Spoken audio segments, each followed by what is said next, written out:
Assalamualaikum warahmatullahi wabarakatuh. Alhamdulillah, sholatu ala rasulillah, amma ba'du.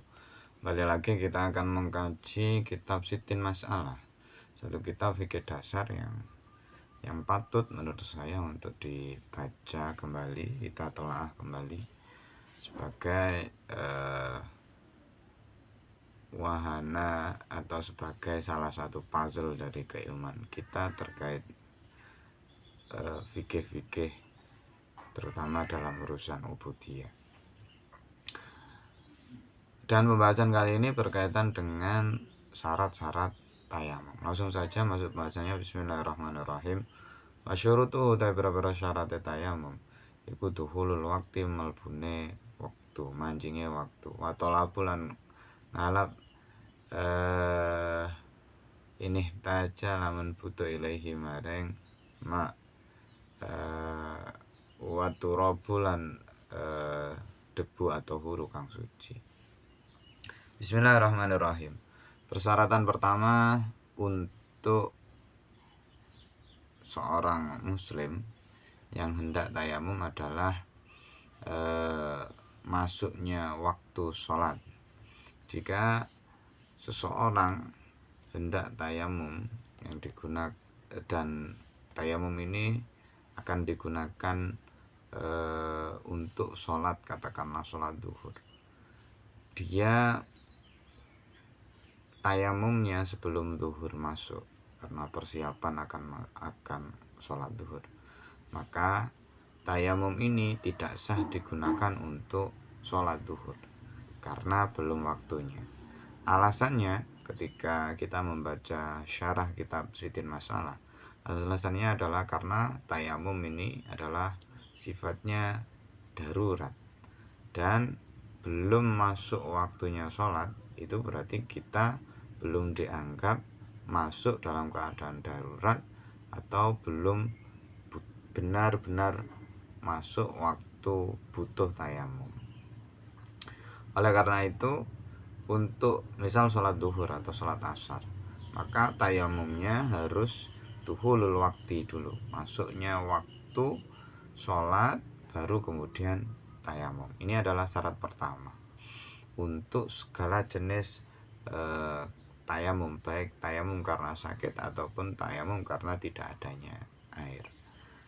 Berikutnya wattolabu ini taja. Syarat yang kedua ini berlaku untuk orang-orang yang tayamum karena tidak adanya air. Yang pertama, tidak adanya air itu dalam syarah kitab ini dijelaskan ada 4 kriteria. Yang pertama, bahwa dia yakin tidak adanya air di radius dekat maupun radius jauh, haddul bu'di maupun haddul qurbi. Maka dalam kondisi pertama ini dia tidak diwajibkan sama sekali mencari air, langsung boleh tayamum. Ini bagi orang yang berkeyakinan kalau memang tidak ada air di sekitar situ. Yang kedua, ketika dia adanya syak atau dhon. Syak itu berarti keyakinan adanya air 50 banding 50. Ada 50% kemungkinan adanya air di sekitar. Atau dhon itu berarti yakinnya ada di rate sekitar 75%. Ini masih prasangka ya, masih prasangka atau ragu-ragu adanya air di sekitar situ. Saat dia merasa berprasangka kemungkinan di sini ada air, maka diharuskan mencari air di haddul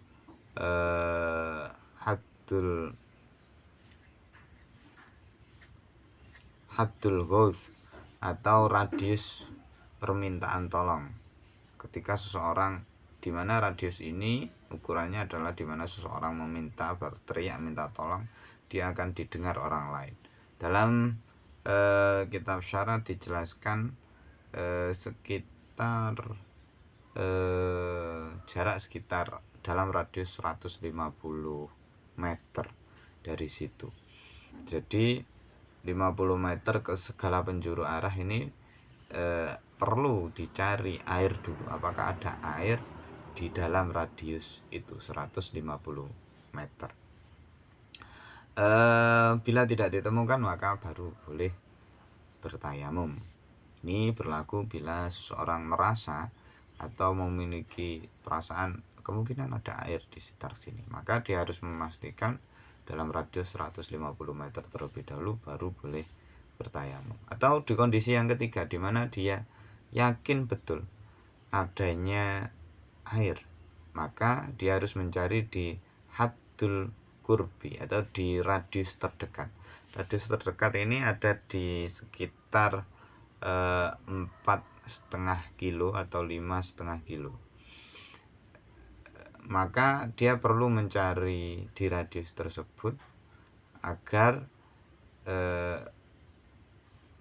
pasti apa yang dia yakini, apakah keyakinannya ini betul ada air di sekitar radius itu. Terus kemudian bila dia merasa entah kemungkinan atau merasa yakin ada air di radius jauh atau haddul bu'di, yakni radius di luar 5,5 kilo, maka seseorang tidak perlu mencarinya. Kalau memang yakin ada di luar radius tersebut, ya sudah, orang harus langsung tayamum saja. Seseorang langsung tayamum saja. Ini persyaratan yang kedua, adanya usaha untuk mencari. Watalabu ini taja. Yang ketiga, ini syarat yang paling utama, waturabu at-tuhuru. Debunya yang digunakan untuk tayamum itu harus suci. Di sini secara tidak langsung ada dua hal yang harus dipenuhi. Yang satu debu. Dia tidak boleh berupa pasir, tidak boleh berupa kerikil, harus benar-benar debu. Jadi debu itu ya berarti yang bertebangan itu, yang mana dia adalah pecahan dari tanah yang sangat lembut, bukan pasir, juga bukan kerikil yang kecil-kecil itu. Jadi satu, dia harus berupa debu dulu. Yang kedua, debu tersebut harus suci. Suci artinya tidak terkena najis, tidak tercampur najis dan lain sebagainya. Artinya dia benar-benar suci ya. Terus yang kedua, dia tidak boleh istimal. Istimal artinya sudah pernah dipakai untuk bertayamum. Jika misal tadi area situ atau dia sudah mengumpulkan debu, misal di atas satu kertas, satu jari kertas, dan di debu itu digunakan tayamum, lalu misal sholat duhur sudah digunakan untuk tayamum, ketika sholat asar dia hendak menggunakan tayamum debu yang di lokasi yang sama untuk tayamum, ini tidak boleh. Debu tersebut harus dibersihkan dulu, cari debu yang lain yang kira-kira belum tersentuh, masih suci dan belum pernah benar-benar dipakai untuk tayamum.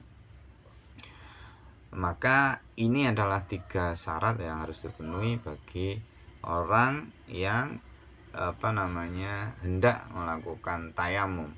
Dan ini versi dari kitab Sittin Mas'alah. Akhirul kalam. Assalamualaikum warahmatullahi wabarakatuh.